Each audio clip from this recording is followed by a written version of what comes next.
All right, welcome back. So we're in between first and second periods of games that started at 4 o'clock my time, 7 o'clock Eastern.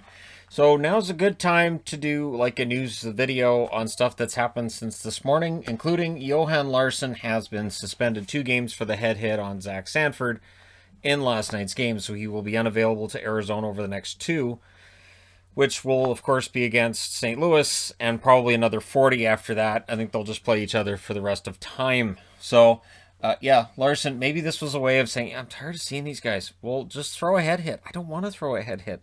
But then you'll get suspended for a couple of games. Not see the Blues again. I don't know. So, anyways, I'm hoping everything's okay with Sanford. I haven't seen anything about him being out for any extended period or anything like that, so that's good news. And of course, for Larsson, he's out for 2 games. The bad news for Arizona is that fourth line with Larsson on it got its first goal of the season in the last game. So of course, the goal scorer is the guy who gets suspended, and there you go. If you're a Bolts fan and you're concerned after the first period, you're not alone. We're into the second game without Stamkos. Stamkos is saying he thinks it was probably a false positive that got him pulled out of the lineup, and he wants another test of negative to show that he should be able to go back in. And Cirelli is now out week to week with an upper body injury. So that's 2 of your top 3, technically centers. I know Stamkos has been playing the wing, but it's 2 of your top 6 forwards. Put it that way, right? And so, yeah, Tampa Bay, it is affecting their attack. Through one period in Florida, you can see how much of an effect it's having. And not to say anything bad about Florida, but the difference for Tampa when they don't have Cirelli or Stamkos, it is noticeable. There was a minors trade today. The rights to Gregory Hoffman have been traded to Columbus in exchange for Carolina getting a 2022 7th-round draft pick. Hoffman's in his 12th season in the Swiss League, so we'll see whether or not he signs with Columbus, because it's just his signing rights. He doesn't have a contract in the National Hockey League, so I guess Columbus is looking to sign him and bring him over. Not much other reason to make the trade. Notice, it is again a 2022 draft pick. 2021 draft picks right now, they're kryptonite. Nobody wants to touch it. The 2022 draft picks are the ones we're going to see getting moved until we know what's happening with the 2021 draft. Tomas Tatar, interesting.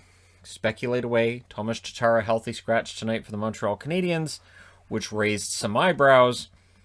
I can understand it. Tatar is a very good goal scorer. He has good games. He also has his scoring droughts. I can understand Claude Julien wanting to send a message and not having him in the lineup tonight. Makes some sense to me. The Habs have been having scoring problems, so by all means, take one of your better scorers out of the lineup. Sure. If it works, it looks brilliant. If it doesn't, it makes Julien look like he might have made the wrong decision taking a goal scorer out when they're looking to score more goals. Now, I'm wearing a New Jersey Devils jersey because they should be back pretty soon. And when you see how many players came off the COVID list today, it's good news. Zacha, Palmieri, McLeod, Kuokkanen, Johnson all came off the protocol list today. Look for more players to come off that list tomorrow. And tomorrow, Colorado's back on the ice. They're playing against Vegas. So the number of games getting postponed should start to drop and hopefully stop altogether. That's my sincere hope, is that they've got this all figured out and we're not going through a bunch more of these shutdowns. And then they can start moving all the games around and rescheduling everything and make it so that schedules are going to get really rough for these teams that have had the time off. They are going to be very, very congested. But hey, I'll be here to report on when that happens. Let me know your thoughts regarding any of these articles of the day. Don't forget to hit like and subscribe if you're browsing your way through. You just happened upon this video. Thank you guys so much for watching, for all your support. I will talk to you again soon.